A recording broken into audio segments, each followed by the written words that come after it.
Yaudah kalau gitu aku selimutnya aja. Kalau kamu ingin tahu apa yang terjadi pada ibumu, Sebelumnya Pak Arif menyuruh anak buahnya untuk mencari tahu tentang apa yang terjadi di pagi hari di rumah Bu Farida sebelum Bu Farida ditemukan meninggal dunia. Pak Arif tahu bahwa saat ini Arina sedang menyelidiki kasus kematian ibunya dan juga Bu Farida. Tetapi hal itu tidak diketahui oleh Pak Baskara.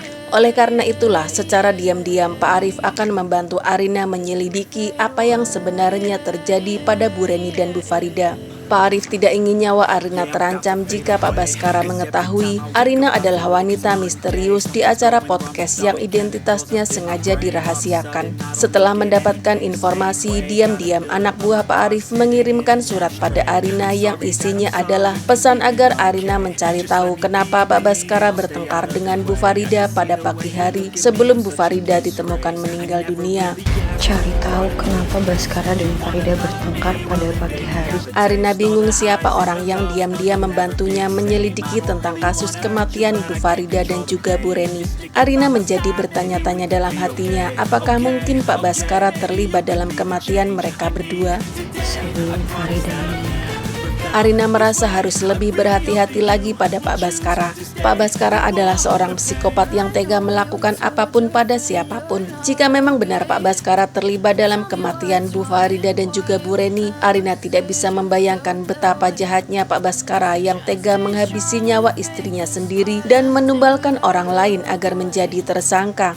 Bahkan setelah itu pun Pak Baskara menanamkan dendam dan kebencian di dalam hati putranya sendiri pada seseorang yang nyawanya telah dia renggut dengan paksa. Papa saya kenapa ketemu sama bapak? Dia bertanya, Reno dan Hana tidak menyerah untuk terus menyelidiki tentang kasus kematian kedua orang tua Hana dan juga papanya Reno. Mereka menemui orang yang terakhir kali bertemu dengan Pak Edi, papanya Hana. Orang itu berusaha untuk kabur karena dia tidak mau terlibat dalam persoalan keluarga Pak Baskara dan Pak Edi. Dia juga tidak ingin nyawanya terancam jika dia banyak bicara. Hana memohon-mohon agar orang itu tidak berusaha untuk menghindarinya karena Hana sedang sangat membutuhkan bantuannya. soal Ibu Farida. Hana hanya ingin tahu kenapa papanya menemui orang itu sebelum akhirnya papanya mengalami kecelakaan dan meninggal dunia. Orang itu merasa tidak tega pada Hana karena Hana sedang mencari sebuah keadilan untuk Pak Edi yang meninggal secara tidak wajar.